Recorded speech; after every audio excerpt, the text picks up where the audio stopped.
The crisis in Syria has taken a dramatic turn tonight. It seemed the week ahead would be dominated by talk about U.S. military action against the Assad regime, debate, votes, interviews, and a presidential address.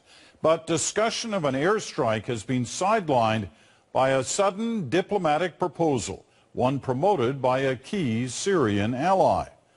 Let's go to Washington now. Neil Macdonald has the details of this plan and the U.S. reaction. Neil. Well, the White House had planned to spend today pushing President Obama's plan to strike Syria, Peter, but as you mentioned, it was all upended by a series of chess moves worldwide. Strangely, it was Barack Obama's own Secretary of State who seemed to trigger it all. In London, John Kerry had this offhanded answer when asked if Bashar al-Assad could do anything at this point to prevent an attack. Sure, he could turn over every single bit of his chemical weapons to the international community in the next week. Turn it over, all of it, without delay, and allow a full and total accounting for that. But he isn't about to do it, and it can't be done. Kerry's officials in Washington were soon downplaying his remark. He was speaking rhetorically about a situation we thought had very low probability of happening. But it turned out that other important players had indeed been discussing that very proposal for days.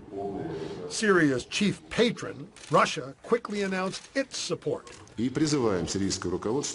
call on the Syrian leadership not only to put chemical weapons in storage facilities under international control, but also to destroy it afterward, declared Foreign Minister Sergei Lavrov.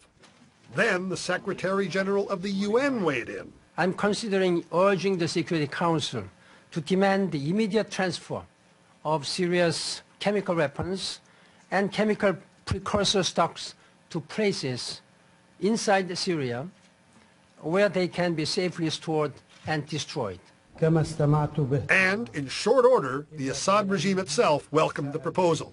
By this afternoon, officials in Washington were trying to take credit for the idea. This proposal comes in the context of the threat of U.S. action and the pressure that the president is exerting. It is a potentially positive development. Finally, President Obama himself reacted.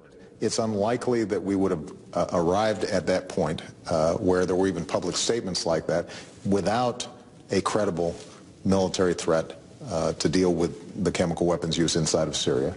But we're going to run this to ground. By this evening, the discourse here in Washington had come full circle.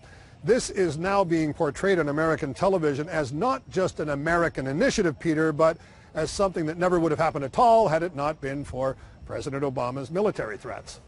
Neil, we know the president is going to address the American people tomorrow night. What else should we look for next? Well, assuming the Syrians accept the proposal, and they haven't said that they will, we'll presumably see some sort of UN Security Council resolution at some point. And it's hard to imagine American airstrikes while something like that is in play.